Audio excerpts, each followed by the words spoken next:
조갑제 TV 시청자 여러분 안녕하십니까. 2021년 1월 8일 오후 3시 반입니다. 서울 동부구치소 사태와 세월호 사건을 비교하는 사람들이 있는데, 이것은 박근혜 대통령에게는 좀 불리한 비교입니다. 억울한 비교입니다. 세월호는 그 사망 원인이 1차적으로 선장과 선사에 있었습니다. 그리고 국가의 책임은 해경인데, 해경은 그때 최선을 다했습니다. 왜냐하면은 이 평화시였습니다. 즉 바다가 조용했습니다. 그런데 과적한 화물 때문에 이 배가 한 10도 정도 변침할 때 스르르 기울어 가지고 엎어지고 말았습니다.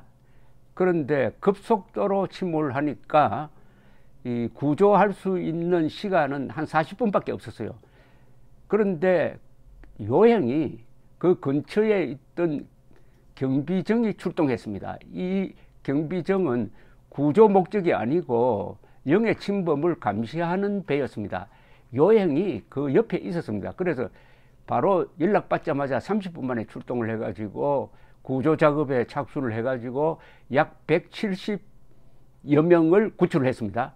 자력으로 탈출한 사람, 그리고 용감한 해경이 선내에 진입하기도 하고, 그 다음에 헬리콥터가 와서 공중에서 낙하해가지고 살려냈습니다. 아주 영웅적인 구조를 한 건데, 그 뒤에 이 책임을 몽땅 박근혜 대통령, 박근혜 정부 해경에게 뒤집어 씌우는 일대 캠페인이 벌어지니까 검찰 수사가 들어가 가지고 해경 직원들을 많이 구속했습니다. 특히 이 표창을 받아야 할 이 김경일 정장이죠. 경비정 정장은 업무상 과실치사상 혐의로 구속 기소되어 가지고 징역 3년을 살고 나왔습니다. 이건 참 억울한 경우입니다. 그런데 구치소는 어떠냐? 구치소는 직접 책임자가 법무부입니다. 교정당국입니다. 그러니까 이걸 뭐 민간인한테 위탁한 것도 아닙니다. 그러니까 이건 직접 책임이고, 박근혜 정부는 간접 책임이었습니다. 그러니까 그때 박근혜 대통령이 그 소식을 언제 들었느냐, 그거 가지고 자꾸 시비를 하는데, 박근혜 대통령이 살 수 있는 방법은 0.0001%도 없었습니다. 그때 전화를 해가지고 살리라고 한다고 살릴 수 있는 것도 아니었어요. 정치적 책임만 있었지. 그런데도 박근혜 당시 대통령을 끌어내리기 위한 집요한 공세가 있었고, 이게 탄핵 사태의 한 원인이었습니다. 그런데 문재인 대통령과 그 추미애 법무장관은 동부구치소 사건에 대해서는 직접적 책임자입니다. 왜냐? 이 관리를 국가가 하고 있습니다. 법무부가 하고 있습니다. 현재 한 1,100명, 어제 날짜로 1,170명, 수용자 1,126명, 직원 23명, 직원 가족 21명, 1,170명이 확진자고, 그 중에 2사람이 사망을 했습니다. 전체 수용자의 48%가 확진자가 됐습니다. 여러분, 그러면 이게 어떻게 이렇게 된 거냐? 뒤늦게 알아보면은 마스크 지급이 제대로 되지 않았다. 추미애 장관이 거기에 신경 쓰지 않고 오로지 윤석열 몰아내기에 총력을 다했다가 보니까 이런 꼴이 났다. 책임져라 하는데, 당사자인 추미애 씨는 발생 후 한 달여가 지나가지고 아무 진정성이 없는 죄송하다는 이야기로 끝냈습니다. 그런데 오늘은 정말 적반하장의 발언이 나왔습니다. 국회 법제사법위원회 전체 회의에 나와가지고 법무부가 어떤 대처를 취했는지 말해달라는 국민의힘 전주의 의원의 질의에 대해서 당시에 할 수 있는 적절한 조치를 했다는 겁니다. 지난해 11월 27일 직원 1명이 최초로 확진된 이후 밀접 접촉자에 대한 유전자 정폭 검사를 실시했고 전원 음성이 나왔다. 방역당국의 지침에 따른 것이라 적절한 조처가 아니었다고 할 수 없다. 11월 30일 수용자들이 입소할 때 KF80 이상의 마스크를 지급했고, 교정시설이 감염되면 위험하니 전국 교정시설에 직접 방역 강화 조치를 지시했다. 즉각적 격리 조치를 하지 않아 골든타임을 놓쳤다는 지적에 대해서는 동부구치소의 특수한 사정을 이해해달라. 다수의 인원이 실내 공간에서 생활하는 열악한 환경에서 확진자가 발생한 경우에 방별로 분리하는 것 외에 공간 분리가 제대로 되지 않는 특수한 상황이다. 근본적 원인은 수용 인원이 과다한 것이다. 밀접, 밀폐 등 산밀에 취약한 시설이다.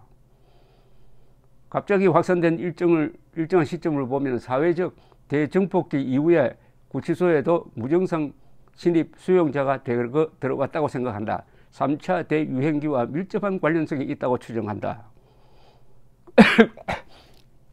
그러니까 요는 막을 수가 없었다는 겁니다. 이 요지는 뭡니까?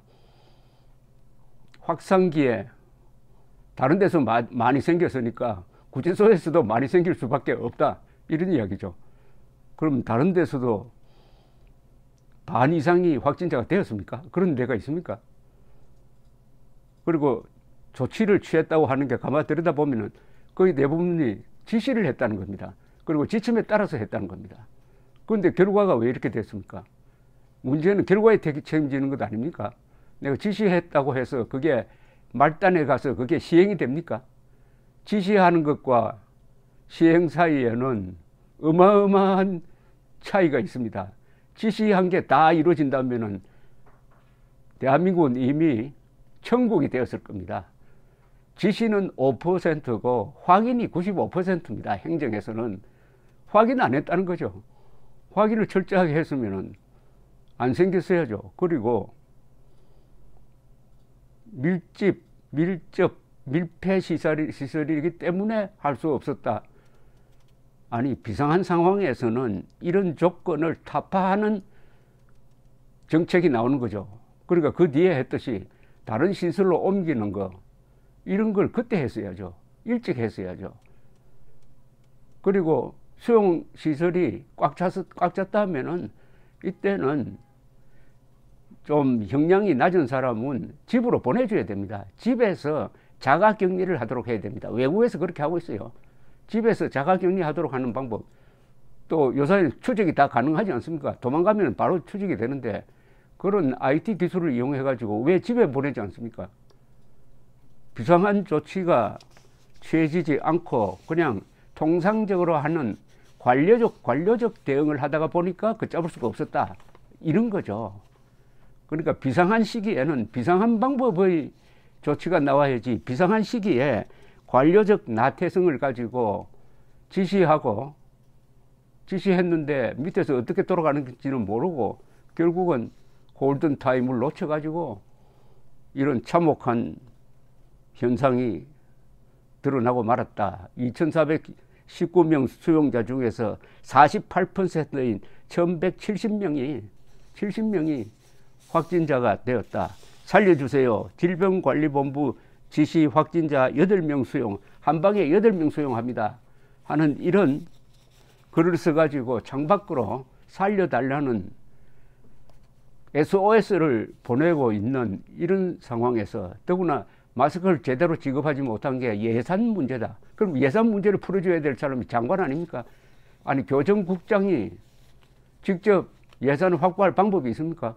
이런 거를 크게 해결해 줘야 될 추미애 법무장관은 그 대확산기에 오로지 윤석열 총장 몰아내는 헛된 싸움에 매몰하다가 그것도 실패하고 이것도 실패하고 했는데, 그렇다면은 솔직하게 죄송하다는 말을 듣고 싶은 거죠. 그런데 요컨대 최선을 다했다는 겁니다. 최선 다했다. 최선 다했다는 말은 이거 정치인이나 관료에게는 적용되지 않는 겁니다. 정치는 결과에 책임을 지는 사람입니다. 그 과정에 대해서는 그냥 참고사항입니다. 동기가 좋았으므로 사람을 죽여도 무죄가 되는 건 아니죠. 동기가 좋았는데 그게 사고가 나가지고 몇백 명이 죽었다. 그럼 그게 용서가 됩니까? 그 동기는 다 주관적인 겁니다. 그건 확인할 방법도 없어요. 객관적인 사실은 지금 1,170명이 확진자가 되었다. 2사람이 죽었다. 요게 결과입니다. 이 결과에 대한 솔직담백한 사과를 추미애 장관으로부터 기대한다는 게 사실은 무리죠. 그 인간됨을 우리가 너무나 잘 알지만은 추미애 법무장관 덕분에, 이 덕분이라는 표현을 써야 되겠는데, 덕분에 한국의 이 자유진영 사람들은 요사이 기분이 좋습니다. 왜냐? 문재인 정권 지지율이 떨어지고, 문재인 정권 이제 교체해야 된다. 즉, 민주당 정권을 교체해야 된다는 여론이 한 6대4로 우세한 상황을 만든 이 추미애 장관에게 그렇다고 제가 고맙다고 이야기할 수도 없고, 이제 세월로 가지고 더 박근혜 대통령을 욕하는 것만은 중단하는 게 인간적 도리가 아니냐 하는 생각 하나는 들었습니다. 감사합니다.